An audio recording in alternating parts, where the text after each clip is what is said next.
Assalamualaikum warahmatullahi wabarakatuh. Di sini kami dari kelompok 2 dengan nama kelompok Maurasilu yang beranggotakan 2 orang, saya sendiri, Nor Aulia, dan juga Anissa Ulpah. Untuk memenuhi tugas mata kuliah pembelajaran PAI berbasis ICT dengan dosen pembimbing Rio Irawan, kami membuat PPT yang berisikan gambar dan juga video dengan judul materi Akhlak Terpuji.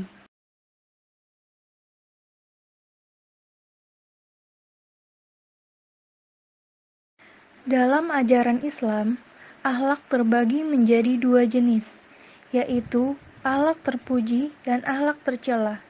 Akhlak terpuji atau akhlakul karimah adalah tingkah laku yang menimbulkan perbuatan baik sesuai dengan akal sehat dan ketentuan syariat. Akhlak terpuji bersumber dari 2 hal, yaitu agama dan tradisi. Akhlak yang bersumber dari agama berasal dari ayat suci Al-Quran, sementara tradisi atau adat kebiasaan yang bisa dijadikan sumber akhlak terpuji tidak boleh bertentangan dengan agama. Langsung ke subjudul materi yang akan dibahas adalah yang pertama, ikhlas, kedua, taat, ketiga, khauf, dan keempat, taubat. Pembahasan yang pertama yaitu pengertian ikhlas. Ikhlas adalah mengarahkan niat dan tujuan hanya kepada Allah Subhanahu wa taala. Ikhlas merupakan salah satu syarat agar amal kita diterima oleh Allah.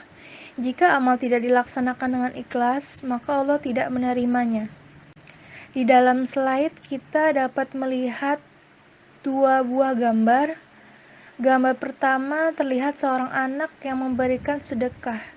Begitu pula dengan gambar kedua. Tetapi yang membedakan adalah yang kedua, ketika memberikan sedekah dipamerkan melalui media sosial. Sedangkan ketika kita memberikan suatu sedekah harus ikhlas. Dengan begitu, maka Allah akan menerima amal yang telah kita perbuat. Ciri-ciri dari ikhlas yang pertama adalah teguh pada pendirian yang benar. Kedua, bertoleransi. Ketiga, memiliki rasa rindu dalam beribadah kepada Allah. Dan keempat, memberikan manfaat bagi sesama. Dampak positif dari kita berperilaku ikhlas. Yang pertama adalah memperoleh ketenangan hati. Yang kedua, melatih diri untuk peduli kepada orang lain. Yang ketiga, memperoleh kepuasan batin. Dan yang terakhir adalah membiasakan diri berperilaku sesuai dengan ajaran Islam. Lalu, bagaimana cara membiasakan perilaku ikhlas? Maka, yang pertama, selalu ingat pentingnya ikhlas. Karena amal yang dikerjakan tidak dengan ikhlas itu akan sia-sia dan merugi. Kedua, tetap melakukan ibadah walaupun mendapat celaan dari orang lain. Ketiga, hendaknya ibadah yang kita lakukan diniatkan semata-mata karena Allah dan mengharap ridhonya, jangan karena ingin dipuji oleh orang lain. Dan tidak merasa bangga jika perbuatan baiknya dipuji orang lain. Selanjutnya kita ke pembahasan materi yang kedua, yaitu pengertian taat. Taat artinya patuh. Secara istilah syariat, taat ialah mematuhi segala apa yang diperintahkan oleh Allah dan menjauhi semua yang dilarang olehnya. Lawan kata dari taat ialah durhaka atau maksiat. Setelah itu, bentuk taat ada 2, yaitu taat dalam ibadah dan taat pada aturan-aturan. Di dalam slide, kita dapat melihat 2 gambar contoh dari perilaku bentuk dari taat tadi. Yang pertama ada gambar seorang sedang beribadah. Dan yang kedua, kita dapat melihat gambar seseorang berkendara dengan menggunakan helm. Dan samping orangnya ada yang tidak menggunakan helm. Maka kita harus taat pada peraturan saat berlalu lintas, yaitu menggunakan helm. Contoh dari perbuatan taat ini, tadi sebelumnya sudah disebutkan, tapi sekarang contoh lebih banyaknya itu yang pertama, menjalankan sholat 5 waktu dengan tertib, walaupun tidak diperintah oleh orang tuanya dan tidak ada yang melihatnya. Kedua, menghormati dan menuruti perintah yang baik dari orang tua. Ketiga, berbuat jujur. Keempat, berkata yang baik dan benar. Dan kelima, tidak berbuat maksiat. Dampak positif dari berbuat taat itu menjadi hidup lebih teratur. Jadi dengan kita berlaku taat, maka hidup kita itu akan lebih teratur, terhindar dari sanksi, hukuman, dan dosa, menjadi bersikap disiplin dan sabar, dan juga mendatangkan pahala dan penghormatan. Bagaimana membiasakan taat kepada Allah? Jadi kita bisa melaksanakan perintah Allah dan menjauhi larangannya. Melaksanakan perintah seperti sholat 5 waktu sehari semalam, mengerjakan puasa Ramadan, mengeluarkan zakat, infak, sedekah, menunaikan haji jika mampu, melakukan ibadah-ibadah lain dengan ikhlas karena Allah, dan menjauhi larangan Allah seperti berjudi, minum minuman keras, menyembah berhala, dan makan makanan yang haram atau syubhat dan lain-lain. Baik, selanjutnya yaitu pengertian khauf. Khauf artinya takut, yaitu kekhawatiran hati perihal terjadinya sesuatu yang tidak diinginkan di masa datang. Khauf atau takut kepada Allah merupakan sifat mukmin yang bertakwa. Ciri-ciri khauf yang pertama yaitu mampu menjaga tutur kata dan perbuatannya dari perilaku maksiat yang dilarang oleh Allah. Yang kedua, semakin hari bertambah rajin ibadahnya dan amal kebaikannya. Yang ketiga, tampak berani menghadapi setiap rintangan, sepanjang untuk membela kebenaran. Sebab di dalam hatinya tidak ada rasa takut selain hanya kepada Allah. Yang keempat, jika disebutkan nama Allah kepadanya, hatinya bergetar dan jiwanya tunduk kusuk dan mengagumi keagungan Allah. Yang kelima, senantiasa menjauhi dan menghindari perbuatan yang dilarang oleh Allah. Dampak positif khauf, yaitu yang pertama semakin dekat dengan Allah, menjadi orang yang selamat dan menjadi orang yang beruntung. Membiasakan khauf, membiasakan diri berakhlak khauf kepada Allah merupakan perbuatan akhlak terpuji yang harus dipegang teguh oleh setiap manusia.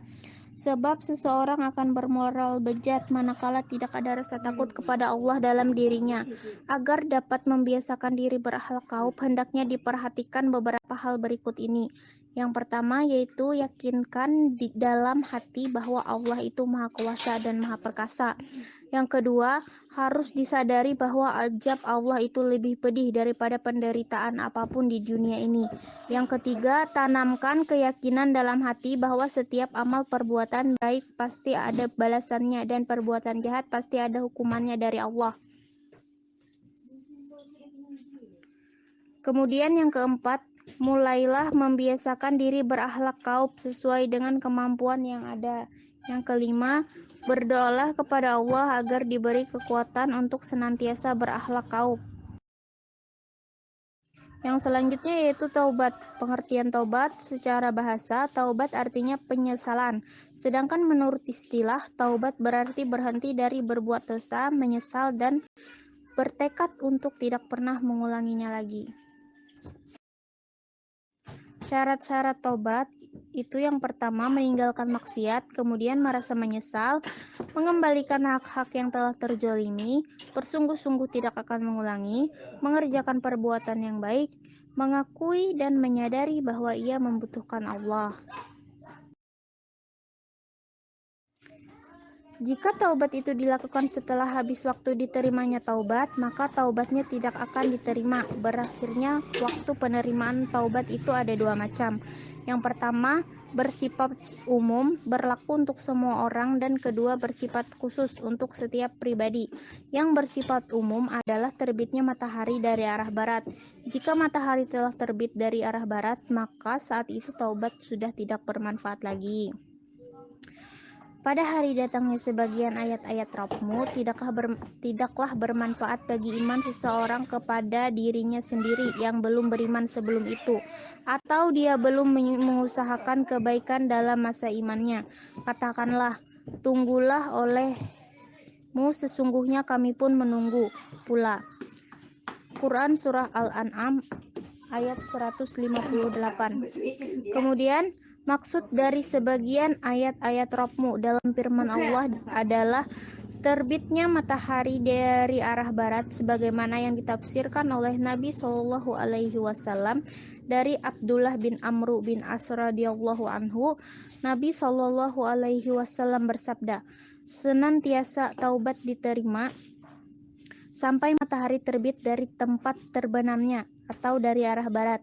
Maka jika dia terbit akan ditutup setiap hati atau dari hidayah, sehingga yang ada hanya apa yang ada di dalam hatinya saja, dan cukuplah bagi manusia amalannya sehingga dia tidak bisa beramal kebaikan lagi.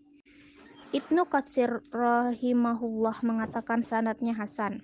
Dan dari Abu Hurairah radhiyallahu anhu, Rasulullah shallallahu alaihi wasallam bersabda, siapa yang bertaubat sebelum matahari terbit dari tempat terbenamnya, maka Allah akan menerima taubatnya.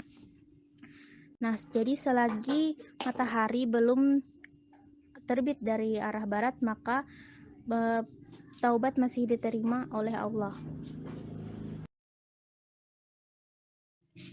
Yang pertama tadi kita sudah membahas taubat yang bersifat umum yang berlaku untuk semua orang. Kemudian selanjutnya kita membahas yang kedua, yaitu taubat yang bersifat khusus untuk setiap pribadi. Adapun yang bersifat khusus adalah saat kematian mendatangi seseorang. Ketika kematian mendatangi seseorang, maka taubat sudah tidak berguna lagi baginya dan tidak akan diterima. Allah Azza wa Jalla berfirman dalam Quran Surah An-Nisa ayat 18 yang berarti, dan tidaklah taubat itu diterima Allah dari orang-orang yang mengerjakan kejahatan yang hingga apabila datang ajal kepada seseorang di antara mereka, barulah ia mengatakan, sesungguhnya saya bertaubat sekarang. Dan tidak pula diterima taubat orang-orang yang mati sedang mereka di dalam kekafiran. Bagi orang-orang itu telah kami sediakan siksa yang pedih. Kemudian dampak positif dari taubat yaitu yang pertama merasa tentram, memperoleh keberuntungan, dicintai oleh Allah, dan dosa dan kesalahannya akan dihapus oleh Allah. Pokoknya banyak sekali hal-hal positif yang terjadi dalam diri kita kalau kita mau bertaubat.